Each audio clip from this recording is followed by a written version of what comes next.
Hi there. Welcome back to Your Money in Real Estate with Richard Dolan. We're going to get into what I always like to be the best part of the show, which is the numbers. Now, before the break, we were talking about, an actual property and how the process is done.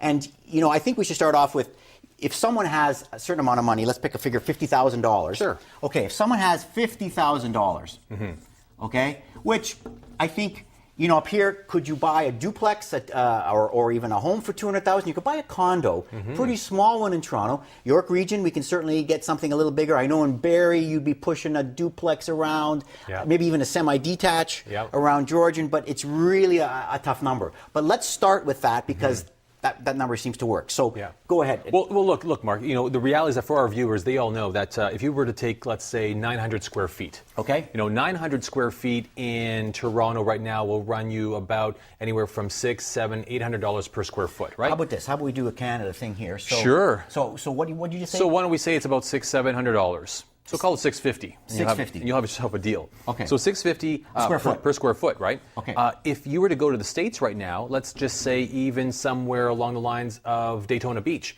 you can actually get in there for about $65 per square foot. $65. So That's 100 times less. That's right.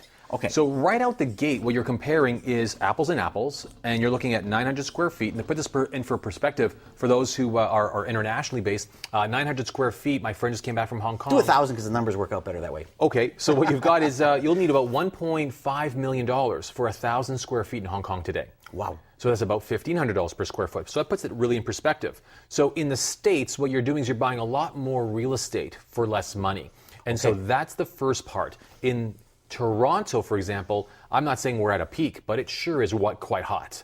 We've got some condos that are being built and sold for now $1,000 per square foot. Yep. You can probably get something for about $400 per square foot. Yep. But the point right now is that for especially the first-time home buyers or those who are just newly landed to Toronto, you've got to get into Canada with about $650,000 for 1,000 square feet. Now you mentioned something at the very first time, which I wanted to actually touch on because I'm dealing a lot with it myself. In the world of developing, it's the replacement cost. And people who are in the lending business, which is what we're really, real estate, where we deal with lenders, Absolutely. we deal with appraisers. Absolutely. And what they do is they will look at replacement cost. And let's say, at $65 a square foot, please, if there's a developer out there that can build for anything for under $100 a square foot, and we're talking industrial with a concrete floor, that's it, maybe, the replacement costs alone for what you're getting, in other words, forget the land. That's right. Just the building Soft alone. cost, hard cost, the land. brick, the wood, All of everything to do that, you can't even replace it. Not at all. Okay, so that's why the first step here is, that's why, for a viewer's sake, I just want to explain that, that you can't replace the actual building. Forget the land cost even. And just to underline your point, because you make a great point, and it's very valid, and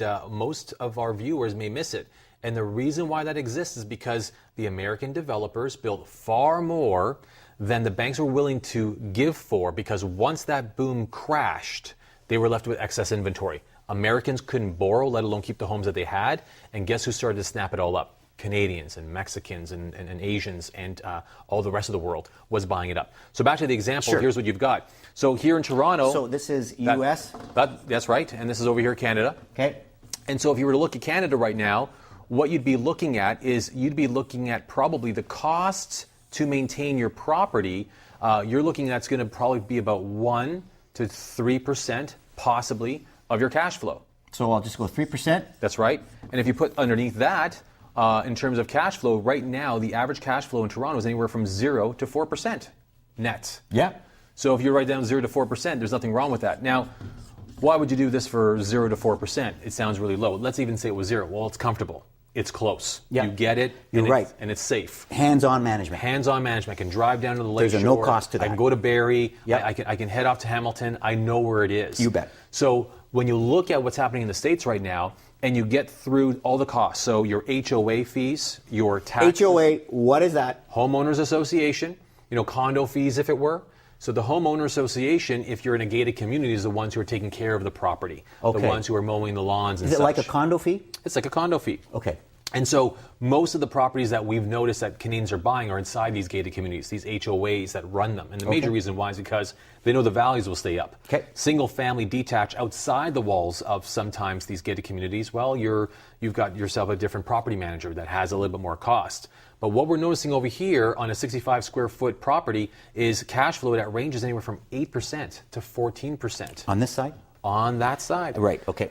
So where's that coming from and why? Well, you've got places like, for example, a place like Atlanta where you can get anywhere from 12 to 14% cash flow. In places like Florida, if you're looking at places like Fort Lauderdale and even Daytona Beach, you're looking at cap rates of anywhere from 8 to 10%. In places like Arizona now, where the inventory is nearly now drawn out, you'll be lucky to get probably about 6 to 8% in the state of Arizona. Okay. And so that's sort of the apples and apples. That's the cost of entry. So here's the best part. When you're looking at right now average cost of entry, you're looking at you'll probably need about $65,000 to get into the U.S. So $65,000. $1,000. Okay. Versus having to get into the market here in Toronto, you'll need a minimum of $450 in Toronto. And it could be a little bit less, it could be a little bit more. But for the most part, for a comparable, you've got yourself a challenge called, what can you afford? Right. What can you well, afford? And that's where we can talk to our good buddy Jim Flaherty there and say, hey, I can afford a lot because interest rates are nice and low. But we're getting back to, I guess, the issue, which is here things can be financed. Absolutely. So the cost barrier to entry, if we can use that word, versus, the bang for the buck. So Absolutely. I guess, going right back to the very beginning, we're talking also a risk tolerance. They say, gosh, honey, do I want to spend all my money in cash here, Right. or do I want to have the bank use leverage? There are different techniques, and I'm not trying to poo-poo the idea, No. but I certainly want to emphasize that without the fact that there's pluses on both. But That's right. But right now we know investors are getting limited on lending. Right. We know that there's restrictions that are coming down the pipe. We know that the CMA, we know that the banks are now beginning to tighten up the amount of what they're permitting to lend to Canadians for investment purposes. Got it. Yep. In the States, what we have is a different phenomenon. You've got the fact that Americans can't buy, but you've also got this very interesting thing called currency. The dollar's at par. I went to go exchange $2,000 Canadian the other day. I got myself $2,010 back American. I made money. And so when the heck did that happen last? When my parents bought their first vacation property south of the border, it was around 2001. Well, a $100,000 condo cost them $142,000 because of the currency. That's right. So that very same condo not only would cost me $100,000, the very same condo is on sale for $88,000. So not only could I buy for $88,000 with no currency premium, I'm now up way ahead of my parents, not just because of the timing in the market, but because of the currency rates that are in the market. And so that trade-off begins to really come in your favor when you start to really hedge out what the risks really are. Now, Richard, I just want to clarify because you're going so fast. There's so much information coming at me. So are you saying that someone can get into the market with $65,000? That's correct. So the starting point to get into great sound U.S. real estate. The phone should be ringing off the hook. They should be. There's books. There's $65,000 here. But you know what the challenge is, Mark? What we know is that according to Wall Street Journal, 92% of the time when people are looking for an investment property, they start online. But 83% of the time, they end that search online. They never engage a professional, not a qualified realtor. They don't talk to anybody in particular. Which we started our show talking about. They do it all themselves. And so they end up going down, they jump on a plane, they pack their sandals, they buy a place in the heat of the moment, no pun intended, and they buy a place. But they don't take title properly, they forget about the taxation consequences, they enter without an exit in mind, and then they come back to professionals and lawyers who charge hourly rates to undo what they've done, to actually rethink a purchase that could have been thought through a little bit more carefully, more pragmatically, more Canadian if it were. And you're touching on what we talked about at the very beginning, Yes. which is real estate is about reaching out Yes. and forming alliances and friendships and say, Exactly. hey, listen, what do you know? There's an old saying, why reinvent the wheel? Exactly. And you've obviously spent a lot of time, a lot of money on saying, here's how we do it. You're not advocating a particular property or particular area. You're just saying, here, typical of how you work it, you're educating. You want to educate. We want to do the same thing That's here. right. So when you say that, you're right, majority of the people will do it, say, I don't trust those guys on TV. They're just, I don't want to use the word Tom Vu, but, they're just out there trying to flog their stuff. We're not. I've been called worse things. Yeah. But Tom Than Vu's Tom not bad. Vu. I like his boat. There's a lot of older people that might appreciate it. At 3 o'clock in the morning. That's right. I remember Tom Vu. And there's a lot of jokes. But anyway, we won't go there. That's another program. Yeah, that's a whole other program.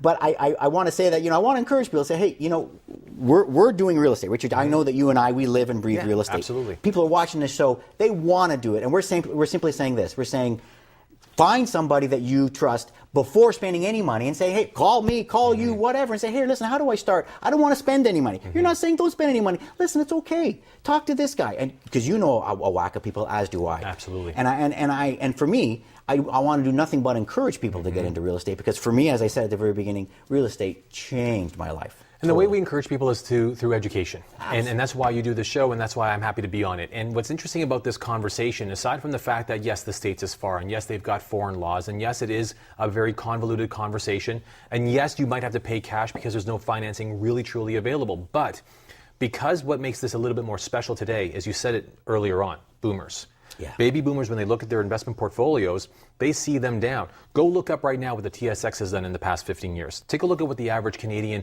mutual fund has done in the past 15 years. And it's in the negative region. I won't quote numbers because it's not important. The point is that now that you're looking at the fact that you're looking over the next 5, 10, or 15 years, which are the most critical for any boomer, the youngest is 46, the eldest is 66.